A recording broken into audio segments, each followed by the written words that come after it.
வணக்கம். நான் நெய்வேலி பாரதிக்குமார். நீரோடை இணையதளம் வழியாக மீண்டும் உங்களை சந்திப்பதில் பெரும் மகிழ்ச்சி.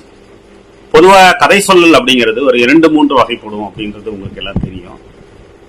குரல் நடிப்பு வழியா கதை சொல்வதுங்கிறது ஒரு பாணி அப்படின்னா கூட, இன்னொரு பாணி கதையை வாசித்தல், புத்தகங்களில் இருந்து கதையை வாசித்தல் அப்படிங்கிறது. மூன்றாவதாக கதையை சொல்லுதல், குழந்தைகளுக்கு நீதி நெறி கதைகளை சொல்வது போல சொல்லுது. நான் அந்த 3வது வகை கதை சொல்லல் வழியாக தான் நான் கதை சொல்வதற்கான முயற்சிகளை செய்துட்டு இருக்கிறேன். அந்த வகையில இன்னைக்கு சொல்லக்கூடிய கதையும் சொல்வதற்கான கதை தான். அது ஏன் அது ரொம்ப எளிதானது அப்படின்னு நான் நினைக்கிறேன் அப்படின்னாக்க, இந்த கதைகள் பொதுவாக எல்லா தரப்பு வயதினரும் கேட்பதற்கு சுவாரஸ்யமான ஒரு முறை அப்படிங்கிறதும், அதே போல கேட்பவர்கள் மீண்டும் இன்னொருவரிடம் திருப்பி சொல்வதற்கான வாய்ப்பு இந்த மாதிரியான கதைகள்ல உண்டு அப்படிங்கிறதுனால இந்த முறையை நான் முயற்சி செஞ்சுட்டு இருக்கேன். அதே போல் இன்றைக்கு நான் சொல்லக்கூடிய கதையும் இப்படி நான் சொல்வதற்காக நான் எழுதிய கதை தான் இது. இந்த கதை பொதுவா நம்ம காக்கா ஏன் கான்னு கத்துது அப்படின்னு ஒரு கேள்வி இருக்கும்.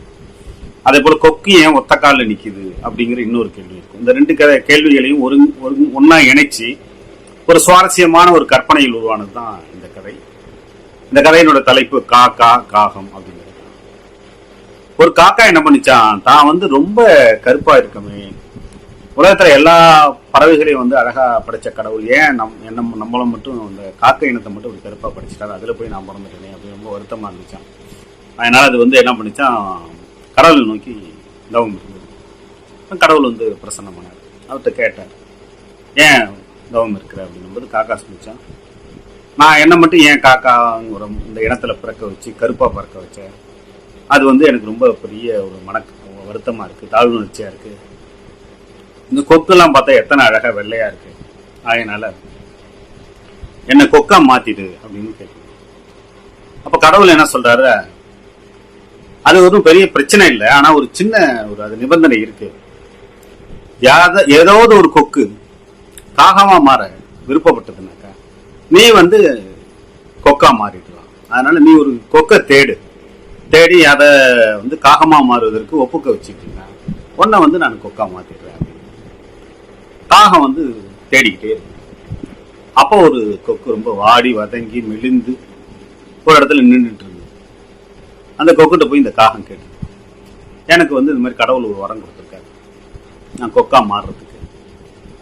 உன்ன மாதிரி ஒரு கொக்கு சம்மதிச்சாக்க, காகமா மாற சம்மதிச்சிருக்க, என்ன கொக்கா மாத்துறேன்னு சொல்லியிருக்காரு, அதனால நீ காகமா மாறுவியா அப்படின்னு. இந்த கொக்கு உடனே சம்மதிச்சிருச்சு, நான் மாறிக்கிறேன் அப்படின்னு. ரொம்ப இதுக்கு சந்தோஷமாயிடுச்சு. ஏற்கனவே கடவுள் சொன்ன நிபந்தனைப்படி கடவுளை வேண்டிக்கிட்டு இது கொக்காகவும் அந்த மெலிந்திருந்த கொக்கு காகமாகவும் மாறிடுச்சு. இந்த கொக்கா மாறின காகம் ரொம்ப சந்தோஷத்துல சிறகரித்து பறந்து வானத்துல அப்படியே மகிழ்ச்சியா, இந்த உலகமே ரொம்ப அழகா இருக்கா மாதிரி தோணுச்சு.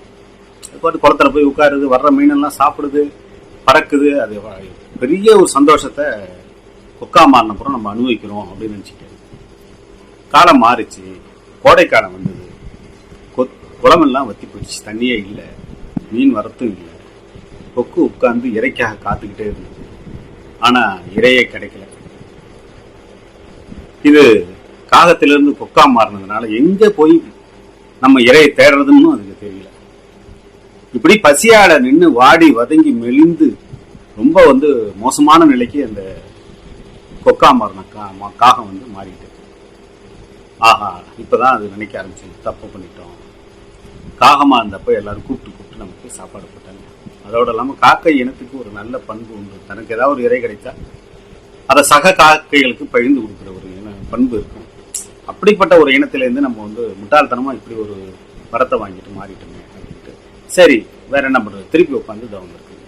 கடவுள் வர்றாரு, என்ன பிரச்சனை உனக்கு? இல்ல கொக்கா நான் மாறினது எவ்வளவு பெரிய தப்புன்னு இப்பதான் எனக்கு புரிஞ்சுது. மழை காலத்துல எல்லாம் குளத்துல நிறைய தண்ணி இருந்தது, இறை நிறைய இருந்தது, மீன் கிடைச்சது, சாப்பிட்டுட்டு இருந்தேன். இப்போ கோடைக்காலம் வந்த பிறகு தண்ணி இல்லை, மீன் இல்லை, இறை இல்லை, எனக்கு வாழ்வதே பெரிய கேள்விக்குறி ஆயிடுச்சு. நான் மறுபடியும் காகமா மாறிக்கிறேன். அப்போ கடவுள் சொன்னார், அதே நிபந்தனை தான், நீ திரும்பி போய் ஒரு காக்காவை கேட்கணும். எந்த காக்கா கொக்கா மாறுறது ஒத்துக்கிட்டதோ அதை கொக்கா மாற்றிட்டு நீ மறுபடியும் காகமா மாறிடலாம் அப்படின்னு ரீப்ரொடியூஸ் பண்றாரு. அந்த அதே வரத்தை சொல்றாரு. உடனே இந்த கொக்கா மாறின காகம் எல்லா காகங்களையும் பார்த்து, நீ கொக்கா மாறிட்டியா, நான் காகமா மாறிடுறேன் அப்படின்னு கேட்டுட்டே இருந்துச்சு. எந்த காகமும் சம்மதிக்கவே இல்லை. இது ஏற்கனவே ஒரு டிரான்ஸ்ஃபர் பண்ணியிருந்தது இல்லை, ஏற்கனவே கொக்கா இருந்து காகமா மாறிச்சுல, அதை பார்த்துருச்சு. ஆனால் இதுக்கு அடையாளம் தெரியல. அதுதான் நம்ம வந்து மரத்தினால் மாற்றிய கொக்குன்னு தெரியல. அதுகிட்ட போய் நீ காகமா இருக்கிற நீ வந்து கொக்கா மாறிடுறியா அப்படின்னு கேட்க. ஆனால் அதுக்கு தெரிஞ்சிருச்சு இதுதான் வந்து, ஏன்னா இந்த நிபந்தனை இந்த வரத்தை சொல்லக்கூடிய ஒரு ஆள் அதுதானே. அதனால அதுக்கு தெரிஞ்சிருச்சு இந்த கொக்கு தான் நம்மளை வந்து காகமா இருந்து மாறின கொக்கு அப்படின்னு தெரிஞ்சிருச்சு. ஆனால் அதுக்கு விருப்பம் இல்லை, காகமாவே இருந்துடணும் அப்படின்னு நினைச்சு. ஆகையினால அது கேட்டது, நான் வந்து காகமாவே இருந்துக்கிறேன், கொக்கா மாற விருப்பம் இல்லை அப்படின்னு. அப்போ எனக்கு என்ன வழி, யாரை கேட்டாலும் மாட்டேங்கிறாங்க. நான் வந்து யாருக்கு வந்து இந்த மாதிரி வரத்தை வந்து மியூச்சுவல் பண்ணி கொடுத்துருந்தனோ அந்த கொக்கை எனக்கு அடையாளம் தெரியல. அது காகமாக மாறி கூட்டத்தோட கூட்டமாக இருக்குது, எப்படி அடையாளம் கண்டுபிடிக்குதுன்னு எனக்கு தெரியல. அதுக்காக ஒரு யோசனை சொல்கிறேன். அப்போ அந்த கொக்கு சொன்னிச்சான், எந்த காக்கா கான்னு கத்தலையோ அந்த காக்கா தான் கொக்குலேருந்து மாறின காக்கா. ஏன்னா கொக்குலேருந்து மாறின காக்காவுக்கு காக்கான்னு கத்த தெரியாது.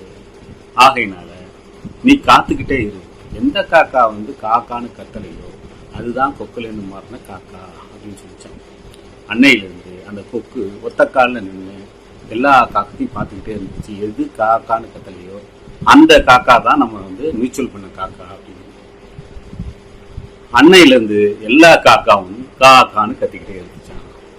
அதான் இந்த கதை. ஆக்சுவலாக நம்மளுடைய இன்னைக்கு இருக்கிற அந்த சுச்சுவேஷனுங்கிறது எப்பவுமே இன்னொரு நபர் இருக்கிற சுச்சுவேஷனோட ஒப்பிடும்போது அது ரொம்ப நம்ம இருக்கிற இடம் அசௌகரியமாகவும் அந்த இடம் சௌகரியமாகவும் இருக்கிறது போல தோணும். ஆனால் அந்த இடத்துக்கு போகும்போது தான் அங்கே இருக்கிற அசௌகரியங்கள் புரியும். ஆகையினால இருக்கிறத விட்டு பறக்கிறத ஆசைப்படுறது கூடாதுன்னு அர்த்தம் இல்லை. அதாவது ஆசைப்படலாம், அது ஒன்றும் தப்பு இல்லை. ஆனால் நமக்கு வந்து இப்படி ஒரு மாறுதல் வரும்போது அதை எதிர்கொள்ளக்கூடிய பலமும் திறனும் நமக்கு இருக்கா அப்படிங்கிறத யோசிச்சு மாறுவதற்கு முயற்சி பண்ணுவோம். அதுதான் நல்லது. நாம் இருக்கிற இடத்தை தாழ்வுணர்ச்சியாகவோ குறைவானதாகவோ நம்ம கருதக்கூடாது அப்படிங்கிறது தான் இந்த கதையினுடைய கருத்து. இவ்வளவு நேரம் பொறுமையாக இந்த கதையை கேட்ட உங்களுக்கும், இதற்கு வாய்ப்பு தந்த நீரோட இணையதளத்துக்கும் நீரோட இணையதள நிர்வாகி மகேஷ் அவர்களுக்கும் என்னுடைய மனமார்ந்த நன்றியை மீண்டும் தெரிவித்துக் கொள்கிறேன்.